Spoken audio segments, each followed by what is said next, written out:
A quick guide to Chinese Pokemon cards. The first thing you have to know that there's two types of Chinese Pokemon cards. The first one is simplified Chinese Pokemon cards, and the second one is traditional Chinese Pokemon cards.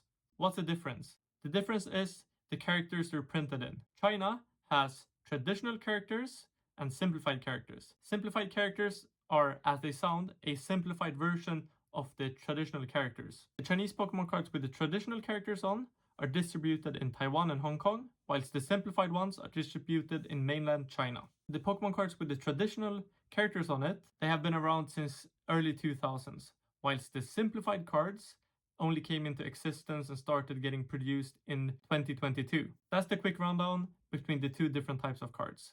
Now let's talk about the sets. China does it a bit different. The traditional cards and the sets they're in have caught up to the Japanese and English Pokemon card sets, meaning they release steadily now, a couple weeks or months after the Japanese equivalent set has been released. The simplified sets have not yet caught up to the Japanese sets, meaning they're still a bit behind.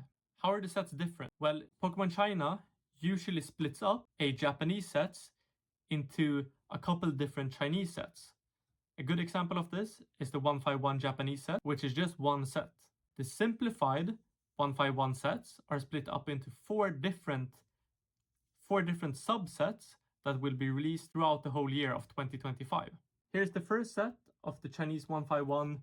There'll be 3 more of these sets, meaning 3 more different booster boxes with different cards inside of them. There's also new exclusive cards only available in some of the Chinese sets. For example, in the 151 series, each of the 4 different subsets that we've talked about will have a special Pikachu card that you can open from them. There is also a bigger variety of Chinese Pokemon products when it comes to different types of celebration boxes, anniversary boxes, compared to the Japanese and English market, which makes Chinese cards a very viable option when it comes to collecting both cool cards and cool boxes.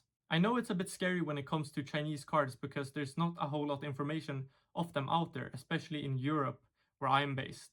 Well, what I can say is if you see a Chinese set, that set will in some way or another correlate to one of the Japanese sets, meaning it will be similar if not the same cards inside, just printed in the Chinese characters. This is not investment advice, but if we look at the trends of how the Pokemon market has been in the recent years, first it was the English cards that everyone focused on. No one really cared that much about the Japanese cards.